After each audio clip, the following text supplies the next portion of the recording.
भारतीय इतिहास में की गई सबसे बड़ी गलतियां। तराइन के प्रथम युद्ध में 1191 में मोहम्मद गौरी को जिंदा छोड़ देना भारतीय इतिहास की सबसे बड़ी गलती थी। आक्रमणकारियों के खिलाफ युद्ध में राजा द्वारा आगे बढ़कर नेतृत्व करना पूरे मध्यकालीन भारतीय इतिहास की दूसरी सबसे बड़ी गलती थी। अंग्रेज जब भारत पर शासन कर रहे थे तब उन्होंने हिंदुओं के प्रति बहुत नरम रुख अपनाया था शुरुआत में, पर हिंदुओं ने नखरे दिखाना शुरू कर दिया। उसी का नतीजा हुआ कि अंग्रेजों ने दूसरे मत वाले लोगों को शरण देना शुरू किया। नतीजा भारत का विभाजन हुआ।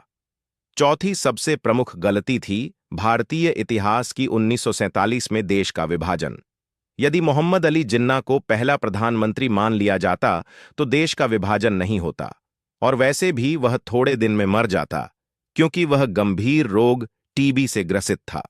किंतु एक नेता की देश के सर्वोच्च शिखर पर पहुंचने की जिद के कारण देश का विभाजन हो गया, जिसमें लाखों हिंदुओं को जान गंवानी पड़ी और लाखों भारतीय स्त्रियों को बलात्कृत होना पड़ा।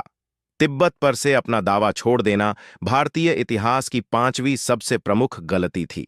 तिब्बत एक ऐसा राज्य था जो भारत और चीन के बीच बफर स्टेट का काम करता था, अर्थात चीन की सीमा भारतीय सीमा से नहीं लगती थी, जिस कारण चीन सीधे आक्रमण नहीं कर सकता था भारत पर।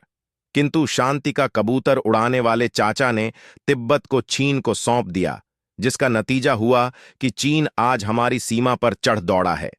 छठी प्रमुख गलती थी भारत चीन युद्ध के समय इजरायल की सहायता न लेना। जब भारत और चीन का युद्ध हो रहा था तब भारत ने छुपे रूप से इजरायल से अस्त्र और शस्त्र सप्लाई करने की मांग रखी, जिसे इजरायल ने स्वीकार भी कर लिया था।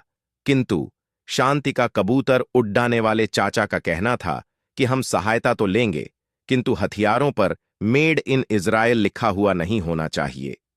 इजरायल ने शर्त को मानने से इनकार कर दिया, जिसके कारण भारत चीन युद्ध में 1962 में देश की घनघोर पराजय हुई और 9000 वर्ग मील पर चीन का कब्जा हो गया।